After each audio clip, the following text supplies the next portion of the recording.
சாமியின் கண்ணை கட்ட முடியுமா? இப்படி சொல்கிறதே தவறுங்க. இந்த பதிவு, இந்த தலைப்பேவும் யாராலையும் ஏற்கத்தக்கதில்லை. ஏன் அப்படின்னா, தெய்வத்தோட கண்ணை யாராலையும் கட்டவே முடியாது. சரி, இன்னைக்கு இதை எதுக்கு சொல்கிறேன் அப்படின்னா, ஒரு சில வினைகள் ஒரு சில தீவினைகள் செய்யும்போது தெய்வத்தோட கண்ணை முதல்ல கட்டிட்டு தான் அதுக்கப்புறம் செய்வாங்க அப்படிங்கிற மாதிரி ஒரு சில கருத்து இருக்கிறதுனால நான் அறிஞ்சதை அன்பர்களுக்கு பகிர்ந்து கொள்ள ஆசைப்பட்றேன். அதாவதுங்க, ஒரு வினை நம்ம நடக்கும்போது அந்த இடத்துல ஏன் தெய்வம் பேச மாட்டுது அப்படின்னா, இப்போ எப்படி சொல்கிறது அப்படின்னா, என் தாய் இருக்குது. என் தாய்க்கு 2 பிள்ளைய. அதில் ஒரு நல்லவன் இருக்கார், ஒருத்தர் கெட்டவர் இருக்கார். அந்த கெட்டவர் அந்த நல்லவனுக்கு கெட்டது செய்யும்போது அந்த தாய் அந்த கெட்டவனை அடித்து அந்த இடத்த காயப்படுத்திடாது, புண்படுத்திடாது. அதே மாதிரி நல்லவரை முடிஞ்சளவு காக்க முயற்சி பண்ணும். அதனால தான் என்ன ஆகும்னா, இது போன்ற ஒரு தீ வினைகள் நடக்கும்போது அந்த செயல் நடந்துடும். வெளியாளாக இருந்தால், அந்த தாய்க்கு சம்பந்தமில்லாத ஆளாக இருந்தால் அந்த கதையே வேற. தெய்வத்தோட முகத்தை பார்க்கணும், தெய்வத்தோட கோபத்தை பார்க்கணும், பஸ்பமாக்கிறோம் அந்த தெய்வ சக்தி. என் பிள்ளைய நீ தொடுறியா அப்படின்னு தன்னுடைய பிள்ளைகளே அந்த இடத்துல நிற்கும்போது, 2 கண்களாக, 2 கைகளாக, 2 கால்களாக நிற்கும்போது அந்த தெய்வம் மனம் கலங்கி வேதனைப்பட்டு கொஞ்சம் தயங்கி நிற்கும். அந்த நேரத்தில் அந்த தவறானது தீய வினைகள் அந்த நல்லவங்க, அந்த சத்தியத்தின் பக்கம் நிற்கிறவங்களுக்கு சாடும்போது அவங்கள முடிஞ்சளவு காக்கும். ஒரே ஒரு உண்மை நிகழ்வு சொல்ல ஆசைப்பட்றேன். இதே மாதிரி ஒரு வினை நடக்குது. யாருக்கு நடக்குது? தெய்வத்தை நல்லா கண்ணழகு பார்க்கணுங்கிற நினப்பில் நல்லா இருக்கிற ஒரு அன்பருக்கு இதே போன்ற ஒரு தீ வினைகள், அதாவது ஒரு செய் வினைகள் அந்த இடத்துல நடக்குது.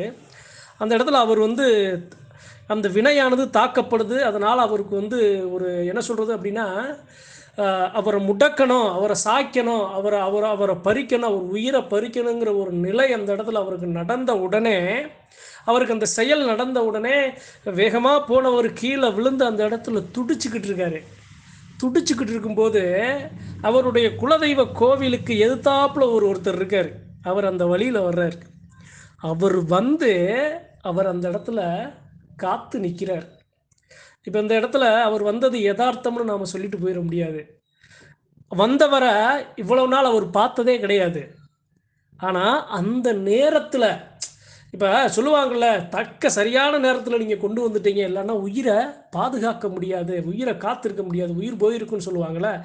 அதுபோன்று அந்த இடத்துல அவர் அந்த இடத்துல நிற்கும்போது கீழே விழுந்து கிடந்து சுயநினைவு இல்லாமல் இருந்தவருக்கு அவரை பார்க்கும்போது என் குலசாமி என்னைய காத்துருச்சு, என் குலசாமி என்னைய தூக்கிருச்சுங்கிற அந்த ஒரு சந்தோஷத்தில் அவர் அப்படியே எழுந்து மருத்துவமனைக்கு போகிறார்.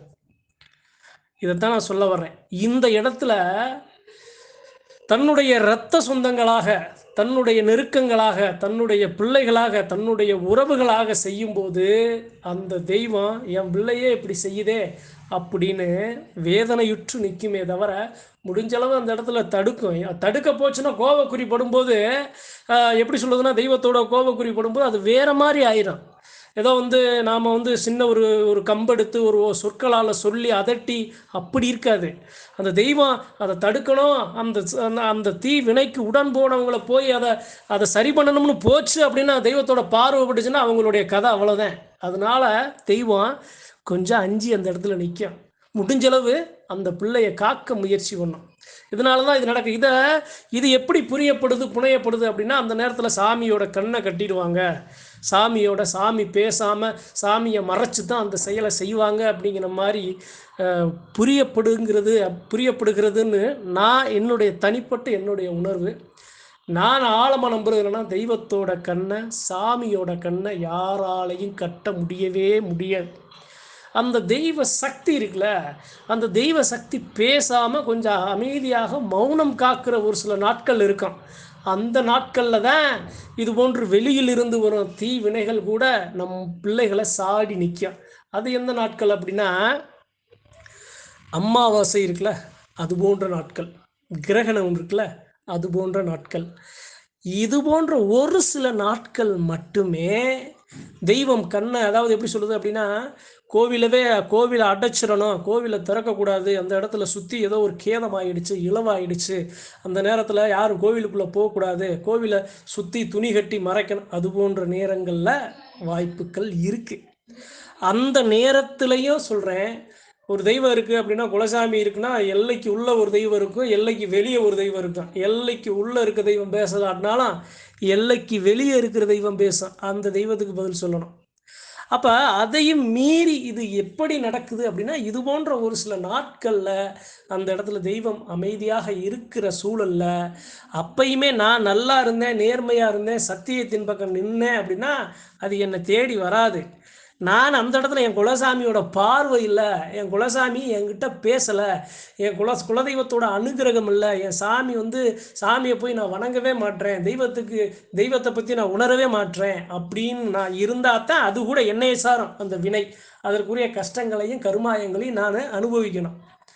அதனால் தெய்வத்தை, சாமியை, அதாவதுங்க மனித சக்திக்கும் தெய்வ சக்திக்கும் நிறைய வித்தியாசம் இருக்குங்க. அதை எப்படி கண்டுபிடிக்கலாம் அப்படின்னா, மனிதன் மேலே சாமி வரும்போது கண்டுபிடிக்கலாம். உடம்பு சாதாரண உடம்பாக இருக்கிறது இரும்பாக மாறும். அந்த மற்ற நேரங்கள் அப்படி மாற்ற முடியாது. தெய்வம் அந்த இடத்துல தொட்ட நேரம்தான் பெரிய பெரிய ஆண் தெய்வங்கள் உடம்புல நிற்கும் போது அப்போ அந்த உடம்பானது இரும்பாக மாறும். 10 பேர் சேர்ந்தாலும் பிடிக்க முடியாது. அந்த இடத்துல தெய்வம் ஒரு சுண்டு விரலை நம்ம மேலே வைக்கும். அதனால் மனித சக்திக்கு 100, 1000, லட்சம் மடங்கு உயர்வாக இருக்கிறது தான் தெய்வ சக்தி. அதனால் இது மாதிரி தெய்வத்தோட கண்ணை கட்டுறாங்க.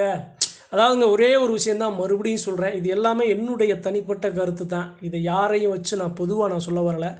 ஒரே ஒரு விஷயம் என்ன அப்படின்னா, தெய்வத்தை நான் போய் சரியாக கவனிக்காமல் பராமரிக்காமல் நான் விட்டுட்டேன் அப்படின்னா தான் அந்த தெய்வம், யார் அந்த தெய்வத்துக்கு பராமரிக்கிறாங்க, பசியாக இருக்கிற பிள்ளைக்கு யார் அங்கே உணவு கொடுக்குறாங்களோ அவங்கள முகம் பார்க்கும், என்னைய பார்க்காது.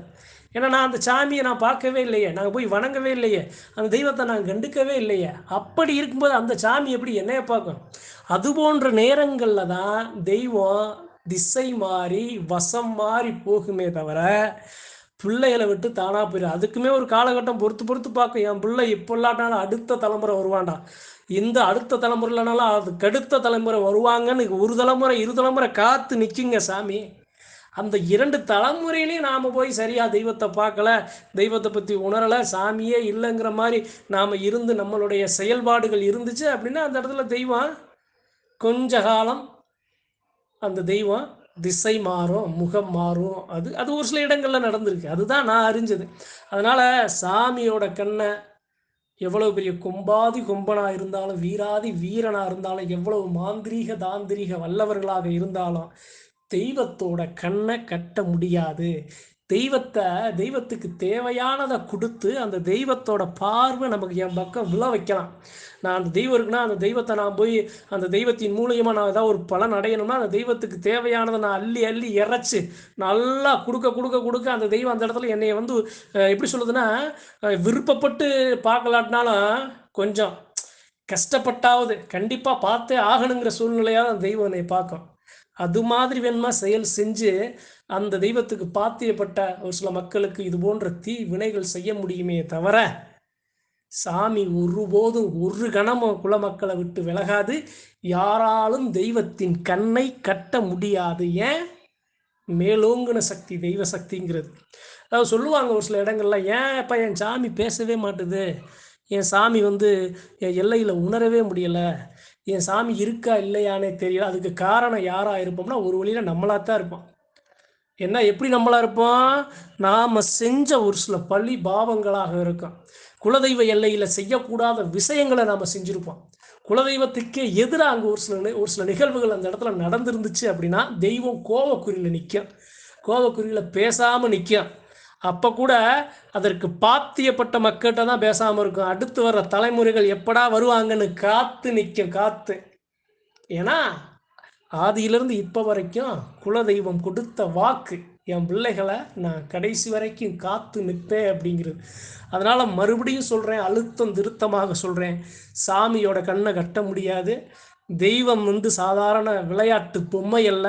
நாம் பிடிக்கி தெய்வம் ஏன் அந்த நேரங்களில் பேச மாட்டுது அப்படின்னா, அந்த தெய்வத்திற்கு பாத்தியப்பட்டவங்க, நல்லவங்களும் கெட்டவங்களும் தெய்வத்துக்கு பாத்தியப்பட்டவங்களாக இருக்கிறதுனால கோவக்குறி அவங்கள தாக்கிடக்கூடாது, அவங்களுடைய வாழ்க்கையை அழிச்சிடக்கூடாதுங்கிறதுக்காக தான் மௌனம் காக்குமே தவிர, ஒரு சில நாட்களில் தெய்வம் பேசாமல் அமைதியாக இருக்குமே தவிர, மற்ற எந்த நேரங்களிலும் தெய்வத்தின் கண்ணை யாராலும் கட்ட முடியாது என்பது என்னுடைய தனிப்பட்ட கருத்தை அன்பர்களுக்கு ஆழமாக பதிவு செய்யவே இன்றைய பதிவு. நன்றி, வணக்கம். மற்றும் ஒரு பதிவில் சந்திப்போம்.